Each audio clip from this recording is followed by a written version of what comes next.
cause we raising funds for cancer patients and मैं खुश नसीब हूँ कि मैं ऐसा कुछ कर पाई हूँ।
वरना आप कहते हैं कि आपको नागरिक की हैसियत से ये अधिकार मिले।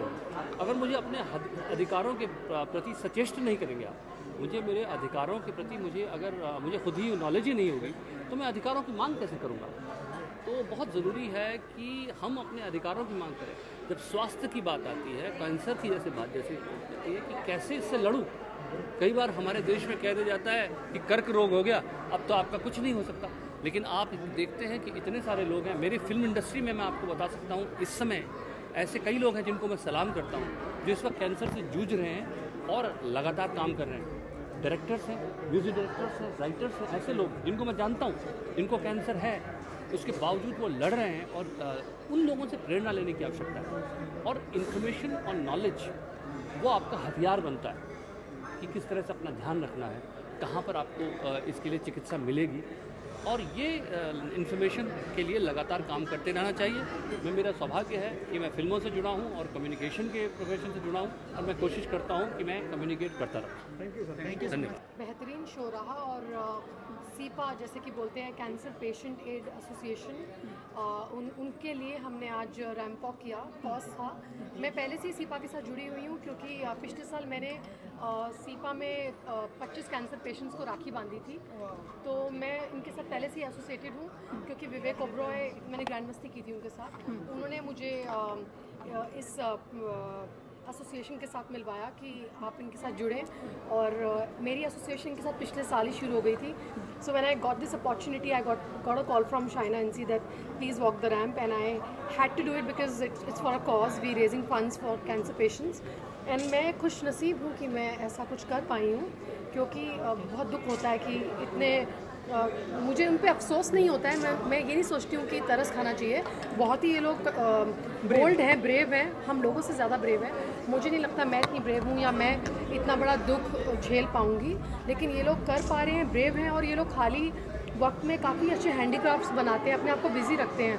तो हमें कुछ सीखना चाहिए इन लोगों से। और आज आमिर खान भी ही walked as a show stopper, so we all were there on the same platform. Different fraternity से काफ़ी लोगों ने पार्टिसिपेट किया।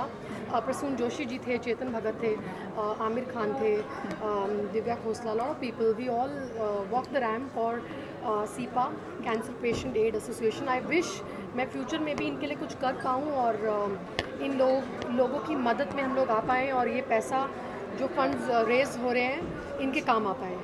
आपको क्या लगता है एजुकेशन लेवल कितना मायने रखता है इन सब चीज़ों की अवेयरनेस फैलाने के लिए? काफ़ी education is very important. In fact once I have kids, I make sure कि मेरे बच्चों को एक अच्छी एजुकेशन मिले। और जो बच्चे पढ़ाई नहीं करते हैं और सोचते हैं कि कुछ भी कर लेंगे, पेरेंट्स का बिजनेस संभाल लेंगे और नॉलेज नहीं होती है। आजकल कितने रेप केसेस भी हो रहे हैं because children they not very well aware. बच्चों को आपको सिखाना चाहिए, जितने भी छोटे लड़के हैं, बड़े हो रहे हैं, तो education is very very important. Rape case तो बहुत बड़ा टॉपिक है, एक बहुत ही बड़ा मुद्दा है। लैक ऑफ अवेयरनेस और lack of knowledge definitely leads you to things like that. अगर आप अपने बच्चे को अवेयर रखेंगे, बताएंगे, एजुकेशन देंगे, ज़रूरी नहीं है that you have to be literate और you have to be like a engineer और a lawyer. you can be self-educated. You need to just upgrade your child, what is happening around, and all of that. Thank you.